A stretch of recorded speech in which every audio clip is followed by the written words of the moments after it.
أهلا ومرحبا بكم في الدرس السادس من تعليم برنامج الأركيكاد من بايم Engineering Solutions.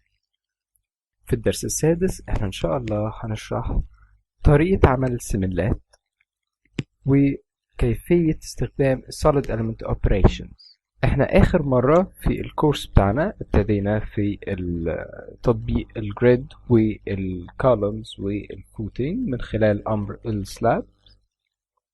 النهاردة احنا هنبتدي في السيميلات عن طريق التول البيم، ولكن قبل ما نبتدي اول حاجة هنبتدي نعمل layers خاصة بالelements بتاعتنا، عشان ان شاء الله في الدرس اللي جاي هنبتدي نعمل الشوب دراوينج بتاعت الاكسس والكولومز والفوتنجز.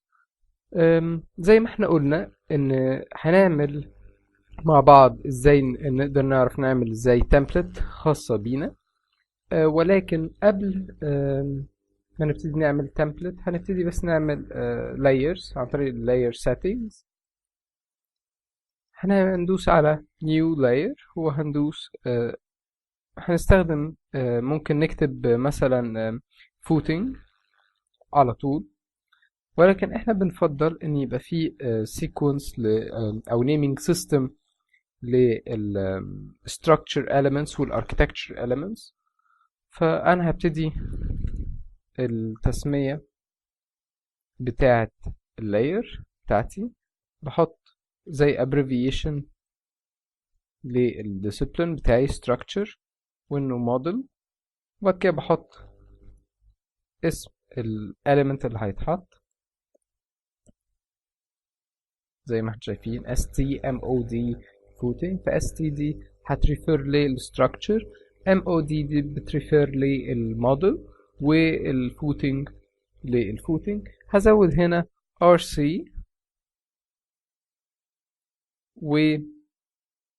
او هخليها قبل كلمة الفوتنج rc footing. اوكي، وهزود نفس الاسم تاني، بس هنا هزود pc بدل rc عشان القواعد الخرسانة العادية والمسلحة. وهزود كمان السملات،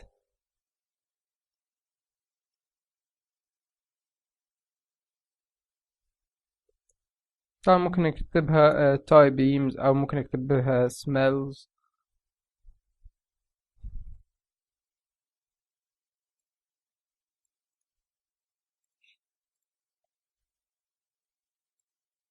pc تمام. اوكي، دلوقتي احنا هنلاحظ ان الفور لايرز اللي احنا حطيناهم اهم قدامنا. هنزود بس لاير 5 للكولمز.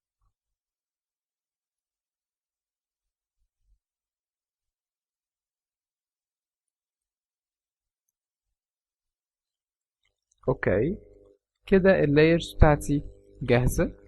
هدوس اوكي، واللايرز دي احنا عملناها. طبعا احنا ال بنعملها عشان نسهل عملية الدوكيومنتيشن في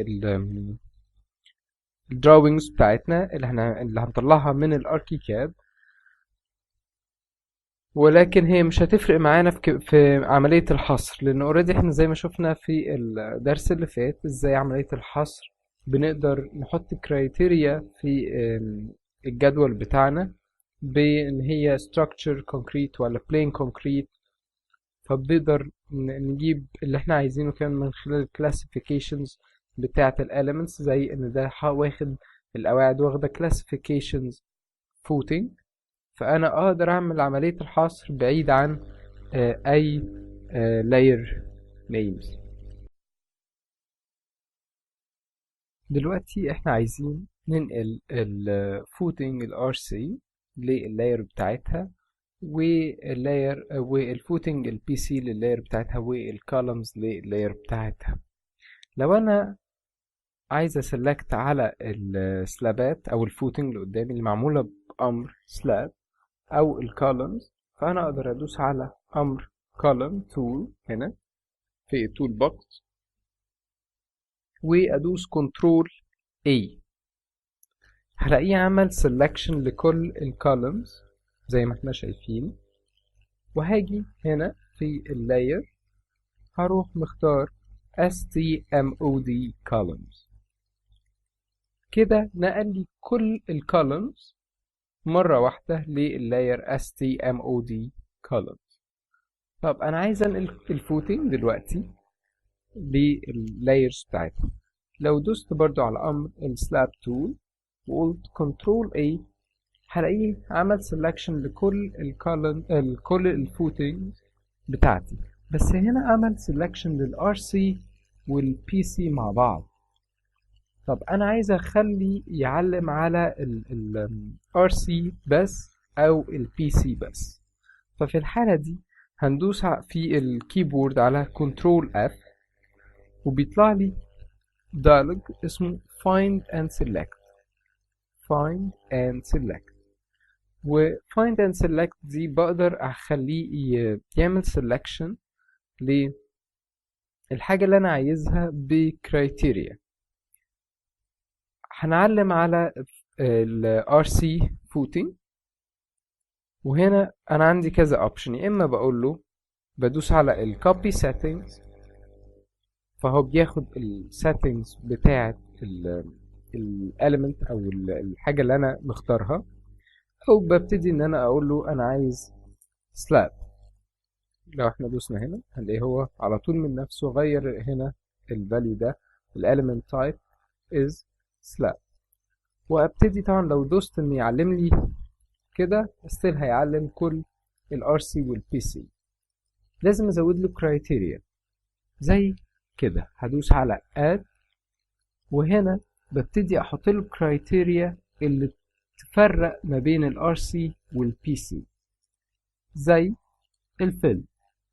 ان انا عندي الفيل structure concrete لل RC واقول له select elements.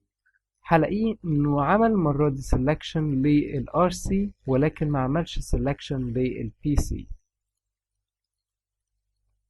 وهروح دايس على اللاير وهختار stmod RC footing.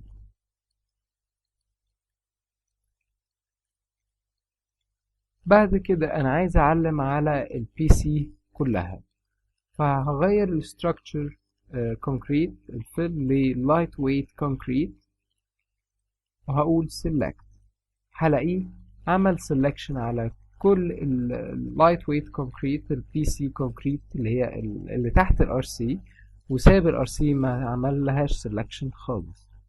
وبالتالي اقدر انقل كل الفوتنج البي سي لللاير بتاعتها كده. وبالتالي انا كده قدرت انقل واغير اللايرز بتاعتهم، وقدرنا نعرف ازاي ان احنا نعمل سelection بالكرايتيريا. انا ممكن كمان ازود كذا كرايتيريا في السلكشن. يعني ممكن دلوقتي ازود كرايتيريا غير الفيل material for example line type اللي مرسوم بيه اللاير combination اللي هنشوفها بعد كده. ممكن element ID، يعني مثلا على سبيل المثال احنا عندنا هنا في القواعد عندنا F1 في عندنا 3 types F1 و F2 وعندنا F3. فلو انا غيرت هنا دي F2 بدل F1 ومختار light weight concrete، يعني معناها علم لي او اعمل لي select على الفوتنج اللي او السلابات اللي الفيل بتاعتها light weight وواخده element ID F2. فهلاقيه يعلم على ال light weight concrete F2 التايبس كلها، ولكن معلمش على بقية اللايت ويت كونكريت اللي في F1 و F3. ممكن كمان اقول له ايه، علم لي على كل السلابات اللي الفيل بتاعها لايت ويت كونكريت بس الاليمنت اي دي بدل ما اقول له is F2 اقول له is not. is not دي يعني علم لي على كل اللايت ويت كونكريت اللي في كل الفوتنجز ما عدا F2 زي كده. علم لي على ال F1 وال F3 وساب ال F2 عشان انا هنا غيرت له element ID is not F2 بدل is.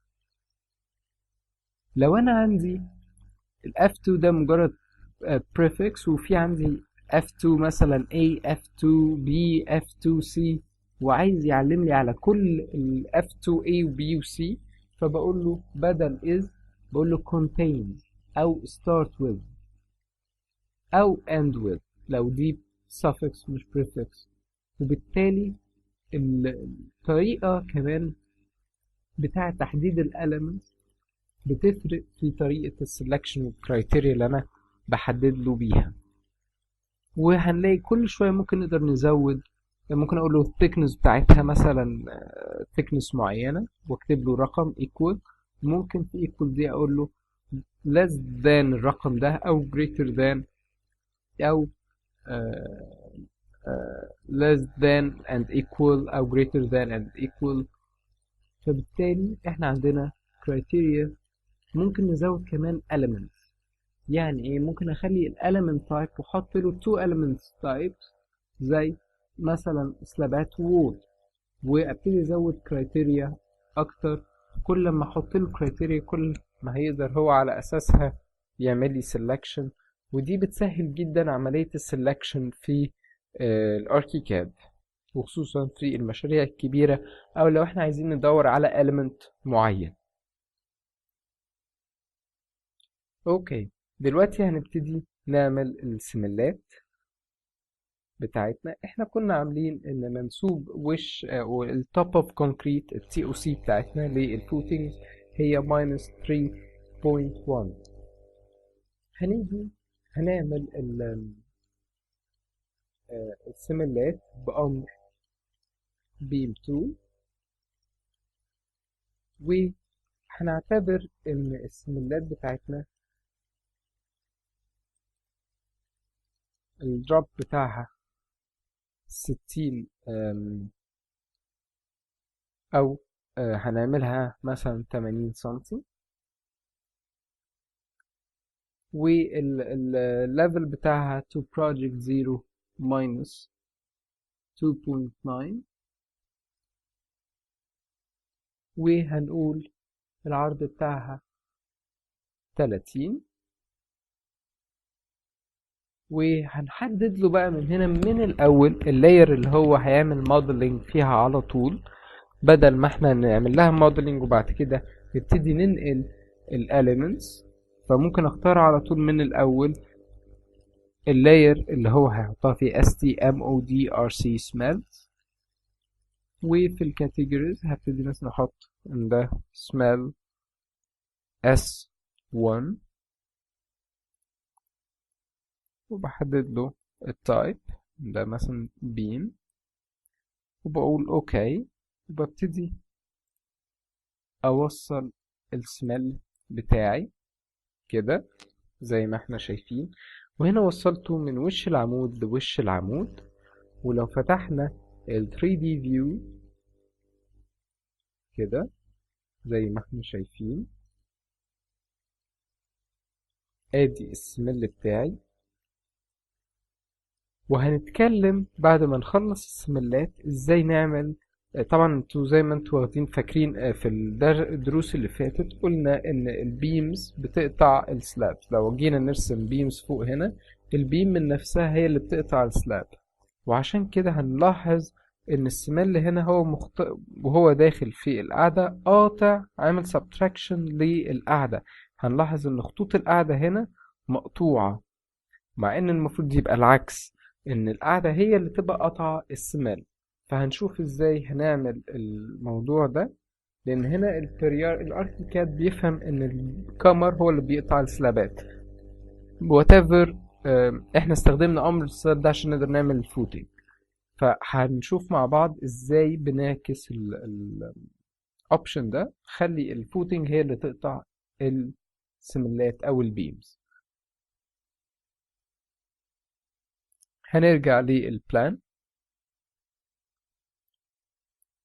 وهنكمل السملات بتاعتنا، وبعد كده هنشوف ازاي هنقطعها بالفوتنج.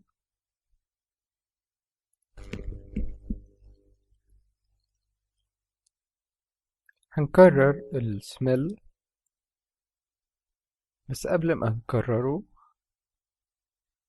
الأول هنعمل منه rotate copy كده اهو، وهنadjust التول بتاعه بإن احنا بنعمل كليك على البوينت الأخيرة فيه، وبنلاقي هنا في الدايلوج آخر option هو stretch، وبنعمل stretching للطول بتاعه عشان نظبطه مع وش العمود. بعد كده بنسلكت ال two smells دول مع بعض، وهنعمل Ctrl U عشان نعمل multiply ونكتب ال number of copies 4 ونقول OK. هنلاقيه هو اتكرر كده، بس احنا مش محتاجين آخر smell ده، هنمسحه.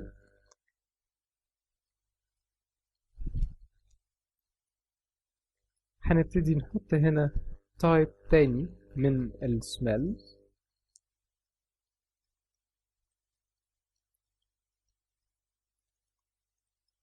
هناخد copy منه، هنadjust الطول بتاعه، هنخلي هنا عرضه زي ما هو، بس الدروب بتاعه هنخليه بدل ال80 هنخليها 60، وهنخليها minus 3.1 continue، وهنخلي ال ID بتاعه S2 اوكي. هنشوف في ال 3D زي ما احنا شايفين هنا، طبعا ده بقى ماشي مع وش القاعدة، فأنا مش محتاج إني أوصله لوش العمود، فقدامي حاجة من الاتنين: يا إما هعمل stretch للطول بتاعه لغاية وش القاعدة من ال 2D أو من ال 3D كده.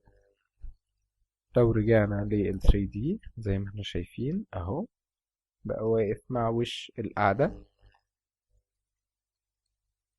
وهنبتدي نعمل rotate copy ب clicking Ctrl E Ctrl زي ما قلنا المرة اللي فاتت، وهنا هعمل drag copy ب Ctrl D Ctrl،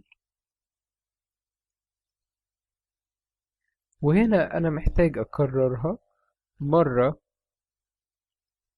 يمين وأربع مرات لتحت، فهسلكت ال 3 smells بتوعي وهدوس Ctrl U وهختار ماتريكس، وهختار الستروك الأولانية 1 والستروك التانية 4، وهقول اوكي. وهاجي من البوينت دي هعمل ستروك الأولانية بتاعتي، بس هنا أنا لو عملتها بالشكل ده هيبقى في عندي duplication للسميل ده، فأنا همسح السميل ده وهختار التو سميلز بتوعي وهدوس كنترول يو تاني وهقول اوكي، وهاجي هعمل ستروك الأولانية بعد كده الستروك التانية،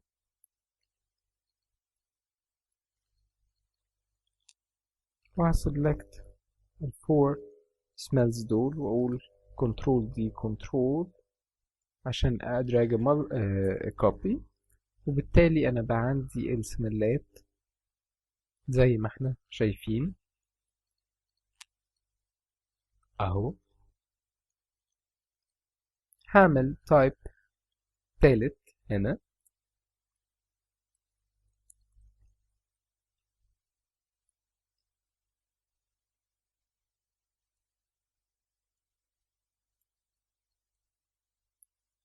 اني هرجع الدروب بتاعه خليه كبير شوية 0.9،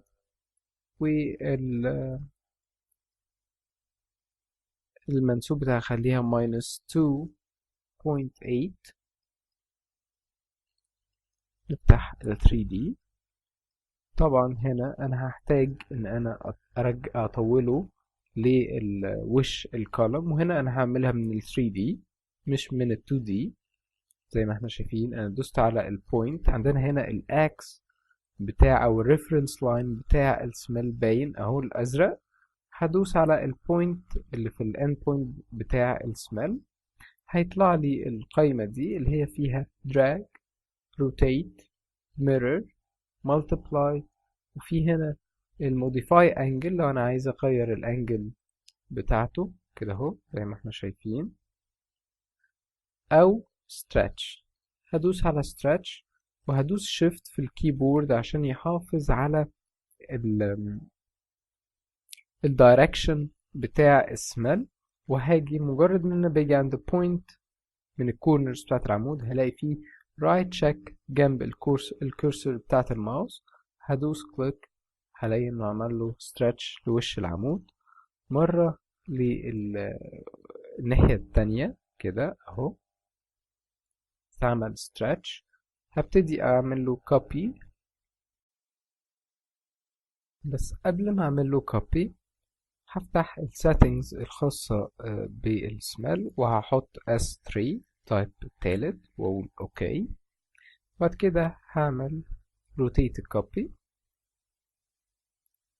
وهستريتش السميل، هسلكت التو سميلز واقول كنترول يو عشان اعمل multiply واحط drag 4 اوكي،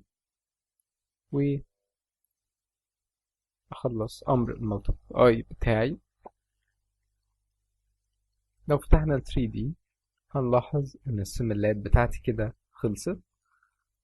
هسلكت كل البيمز بان انا بسلكت طول البيم، بقول كنترول A. هنغير مع بعض الكالرز، هخليها surface board concrete اوكي. كده انا فاضل لي ان انا اعمل الفرشة الخرسانة العادية، بس هنا عشان السملات كلها ليها different depth فهختار بكنترول F اللي هي find and select كل السملات اول تايب، فحطيت beams وفي الكرايتيريا والفيل structure concrete والelement ID smell S1 وهقول select، وهاخد copy من كل السملات دي كده كنترول دي كنترول، وهنزلها في المنسوب اخليها تحت منسوب السملات على طول كده زي ما احنا شايفين. وهغير اللاير بتاعتها هخليها STMOD PC smells، وهفتح السيتنجز بتاعتها انا عايزها خرسانة عادية زي فرشة خرسانة عادية تحت السملات، في هخليها الدروب بتاعها والثيكنس بتاعتها 0.1 10 سنتي، وعايز اخليها مرفرفة 10 سنتي يمين وشمال سمال، فيبقى بالتالي السمال كان الويدث بتاعه 30 سنتيمتر هخليه 50 عشان يبقى فيه 10 سنتي يمين و10 سنتي شمال. وهغير الكات فيل بتاعه من structure concrete ل lightweight concrete والماتيريال ل surface concrete dark اوكي.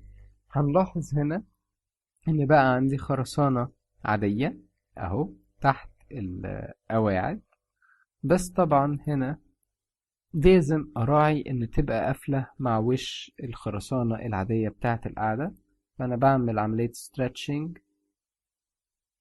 عشان تبقى قافلة مع وش القاعدتين. طبعا هكرر الاوردر بتاع الستريتش، او ممكن ان انا اعمل مجرد خرسانة عادية مرة واحدة كده، وبعد كده اعمل لها multiply تحت بقية السملات اللي من نفس التايب. يعني في two options طبعا، الاسهل والاسرع ان نعمل multiply نعملها لسمل واحد ونعمل multiply، بس احنا هنا مع بعض بنعملها بالطريقة دي عشان نكرر الاوردر مع بعض كذا مرة، ويبقى بالتالي احنا عارفين كل الطرق والاوردرز كلها سواء كانت السهلة او بتاخد وقت، يبقى كله احنا عارفين كل الاوبشنز ازاي بتتعمل.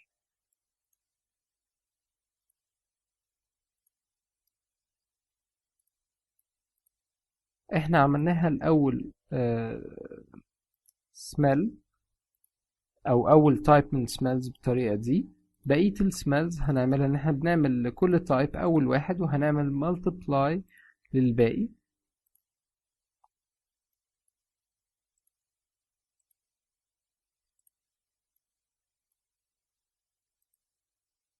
كده اوكي.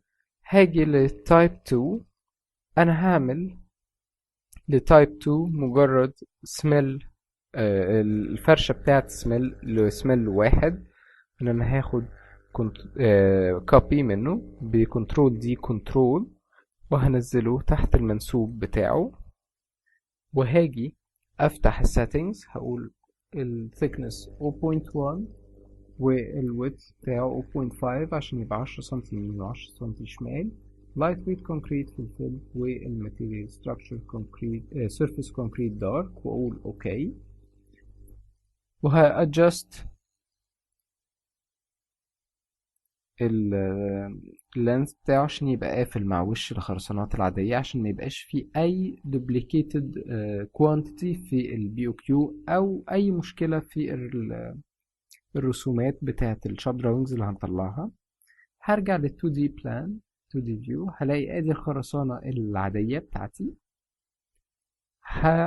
هعمل rotated copy كده زي ما احنا شايفين، وهسلكت ال 2 plain concrete اللي تحت السملات واعمل لهم multiply. هقول matrix 1 و 4 واوكي، وادي اول struck عندي، تاني struck كده، وهمسح الاتنين تحت اللي هما الزيادة، وهاجي هسلكت دول وهقول drag copy. كده احنا عملنا ادي كل الفرشات الخرسانة العادية تحت السملات تايب 2.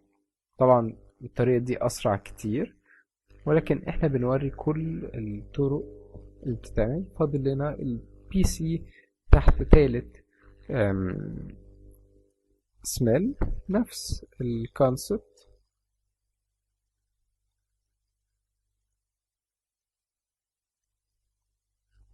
اوكي، وهغير الثيكنس والويدث والماتيريال زي ما احنا شايفين، واللاير ما ننساش ان احنا نغير اللاير، دي شيء مهم جدا. احنا ممكن نكون ما غيرناهاش في تايب 2، هنشوف ازاي هنرجع نغيرها تاني. نغير اللاير بمنتهى السهولة بفايند اند سيلكت. اوكي اهو زي ما احنا شايفين. هنعمل rotate copy، وهن adjust length كده. هن select two plain concrete ونقول control U multiply drag 4 copies اوكي. ندراج الكوبيز، هنلاقي ان احنا عندنا دلوقتي كل السميلز بالفرشات الخرسانة العادية تحتها. اوكي، هو بس تايب 2 اللي مغيرناش كنا اللاير بتاعته، فاحنا عايزين ناخد كل تايب 2. فانا عندي هنا عشان ناخد البروبرتيز بتاعة الفرشة الخرسانة، مجرد ان انا بدوس على copy settings هلاقي ان اتغيرت الفيل light weight concrete والelement ID اسمها S2. هقول select، هنلاحظ ان هو عمل selection لكل التايب 2 الفرشة العادية اللي تحت السمال بس التايب 2، وهغير اللاير بتاعتها ل PC smells كده. احنا خلصنا الموديلنج بتاع الفوتنج بالسمالز بالفرشات الخرسانة العادية اللي تحت السملات والقواعد. بس فاضل حاجة عشان تبقى الدراونجز مظبطة، سكاشني مظبطة، وكمياتي مظبطة، ان لازم الفوتنج هي اللي تقطع القواعد. ان الفوتنج، سوري انا اسف، ان الفوتنج لازم هي اللي تقطع السملات، مش السملات هي اللي تبقى قطع الفوتنج. عشان الاركيكاد اوريدي الديفولت بتاعه بيخلي الكاميرا تقطع السلابات، فهنا بنفتح اللاير سيتنجز، واحنا كنا نقلنا الفوتنج كلها في لاير STMOD RC فوتنج. هنا بنلاقي فيه priority جنب اللاير، وكل البريوريتي بتاعت اللايرز مكتوبة 1. هنيجي جنب البريوريتي بتاعت ال STMOD RC فوتنج اللي فيها الفوتنج ال RC، وهنعلي البريوريتي بتاعتها، وهنعلي البريوريتي بتاعتها كده 3، وهقول اوكي. كده انا اديت لها بريوريتي اعلى من البيمز اللي معمول بيها السمالات. ستيل لسه ما اتقطعتش. عشان اقطعها بدوس على ديزاين، البول داون منيو ديزاين، وعندي حاجه اسمها solid element operations هختارها. وsolid element operations بعد ما هنعمل بيها السملات هنشرحها بالتفصيل بتاعنا. هنسلكت هنا عندنا في حاجه اسمها get element target element و get operator element. التارجت element هو دايما الاليمنت اللي بيتقطع، اما الاوبريتور اللي بيقطع الاليمنت اللي بيقطع. يبقى التارجت هو دايما الحاجه اللي انا عايز اقطعها، لكن الاوبريتور هي الحاجه اللي بتقطع او اللي بقطع بيها. فهنا انا عايز القاعده دي تقطع لي السملين دول، يبقى دي الاوبريتور بتاعي هي اللي هتقطع، لكن السملين دول هما اللي هيتقطعوا، يبقى هما التارجت بتاعي. وعندي هنا السبتراكشن، اقول execute، هلاحظ على طول ان في عندي لاين ظهر هنا، وهلاقي ان السمل بقى مقطوع. واخدين بالكم ان المنظر بتاعه بقى هو اللي مقطوع، وده اللي هيبان لنا في الديفرنس ما بين السبتراكشن بتاعه ما بين القاعدة اللي على اليمين والقاعدة اللي على الشمال. والقاعدة عندي هنا هي اللي بقت ايه مكملة. هكرر الاوبشن ده لكل السملات بتاعتي مع القواعد كده.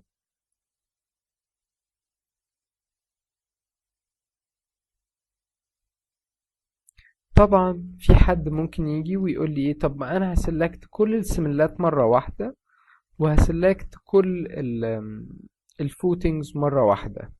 هقول له هي هتنفع، بس هيبقى في مشكلة كبيرة جدا، ان في المشاريع الكبيرة طبعا في المشاريع الكبيرة بيبقى مثلا عندي عدد فوتنجز كبير جدا وعدد سملات كبير جدا.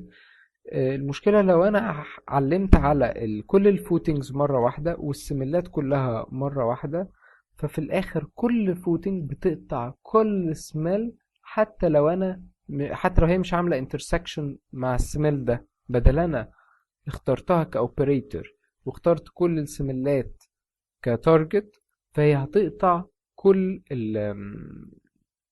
السملات اللي موجودة. يقول لي طب ما هي مش عاملة انترسكشن.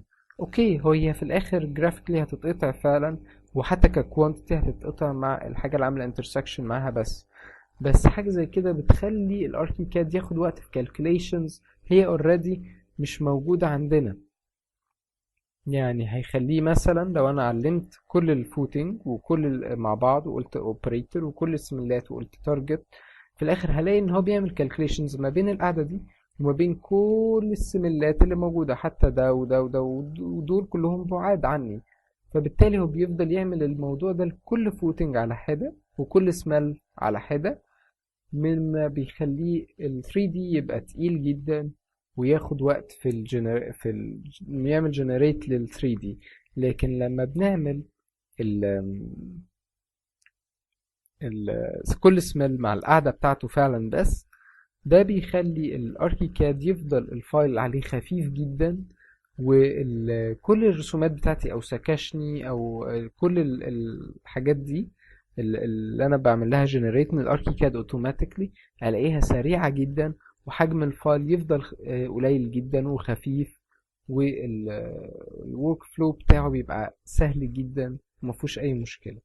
ف دي بوينت مهمة قوي، ان احنا ما نعملش solid element operations ل elements كتيرة جدا مع بعض، وهي ما لهاش اي علاقة مع بعض في الحقيقة، ما فيش ما بينهم اي intersection او connection. ففي الاخر كده في الحالة دي انا بزود الكالكوليشنز بتاعت البروجرام على الفاضي، مما بيؤدي ان الفايل بيبقى تقيل ومن غير اي سبب واقعي في الفايل. احنا كده خلاص بنخلص ال solid element operations اللي عندنا زي ما احنا شايفين. كده فاضل لنا اخر two footings، ادي الفوتنج قبل الاخيرة وادي الفوتنج الاخيرة. كده احنا خلصنا كل solid element operations الخاصة بالسملات زي ما احنا شايفين. طبعا دول مش محتاجين type 2، مش محتاج اصلا solid element operations لان مفيش intersection ما بينه وما بين القاعدة، لكن اللي فيه intersection بقت القاعدة هي اللي مكملة والسمال هو اللي مقطوع زي ما احنا شايفين. فبالتالي انا عندي كميات الخرسانة بتاعتي هتطلع مظبطة جدا، والسكشنز طبعا هنلاحظ اي حاجة تعمل لها solid element operations. لو جينا في 2D او 3D او اي view، بمجرد ان احنا عملنا select ليها هنلاقي فيه مربع صغير بيظهر جنب معاها. لو دوسنا على المربع ده one click فبيقول الحاجات اللي معمول لها solid element operations معاها، ولما بنيجي على اي واحد فيهم هنلاقي ان هو بيختاره بالبلو color اهو زي ما احنا شايفين. ولو دوست على الاكس يلغي solid element operations اللي معمول مع الاليمنت ده. وكذلك السيميلات اهو لو دوسنا برضو نفس الموضوع فهنلاقي ان معمول له مع التو فوتنجز اليمين والشمال اهو زي ما احنا شايفين. هنشرح دلوقتي ال solid element operations بسرعة مع بعض.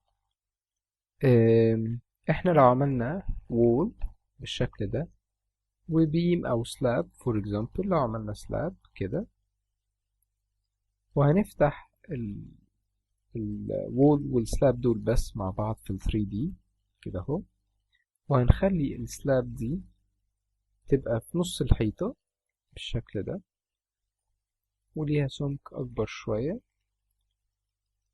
زي ما احنا شايفين. لو أنا عايزها تقطع الوول، أو ممكن كمان عشان نبين الموضوع عامل ازاي ممكن نخلي شكل السلابة بالمنظر ده ونفتح ال 3D بتاعها. لو انا عايز اقطع الشكل ده من الوول، فانا الوول عندي كده هي اللي هتتقطع، يبقى هي دي التارجت بتاعي، والسلاب هي الاوبريتور لان هي دي اللي هتقطع، واقول اكسكيوت كده هي اتقطعت. ممكن ابقى انا محتاج شكل القطع ده بس، مش محتاج ان السلابة دي تبقى موجودة بعد كده. ما ينفعش ان انا امسحها، لو مسحتها يتلغي ال solid element operations على طول وترجع الحيطة زي ما كان. لكن انا ممكن احطها عندي layer اسمها hidden، انقلها لللاير دي، وبالتالي الفتحة دي هتبقى عندي على طول موجودة بشكل اللي اتعملت بيه. ولكن لازم السلابة ما تتمسحش، لو اتمسحت هتتلغي ال solid element operations. يعني انا لو عملت لها delete هلاقي الحيطة رجعت تاني زي ما كان. فما ينفعش ال element اللي احنا عاملين بيه solid element operations نمسحه. تمام. ممكن اخلي الاوبريتور ده اقول له select. ممكن بدل ما نخليه subtract بس، فنفترض ان انا عايز اقطع subtraction بالشكل ده واخليه يقطع كل الحيطة فوقيه. فهقول ده operator والحيطة target، وهختار من الاوبريشن بدل subtract هختار subtract with upward extraction واقول execute. هلاقيه قطع لي الحيطة بس لا زود انه قطع كل حاجة فوق الشيب او الاوبريتور بتاعي.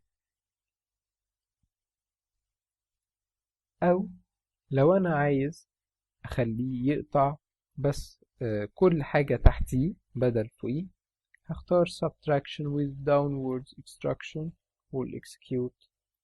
بالطريقة دي هنلاقي ان عندنا قطع كل حاجة تحتيه. طبعا التول solid element operations دي بتنفعنا في حاجات كتير جدا،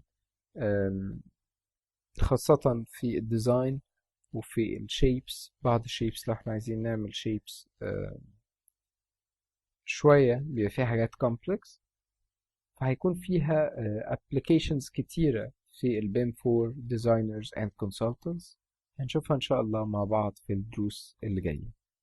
احنا كده وصلنا لنهاية الدرس ده. ان شاء الله الدرس اللي جاي هيكون براكتس على عمل اللوح الخاصة بالمحاور والأجساد.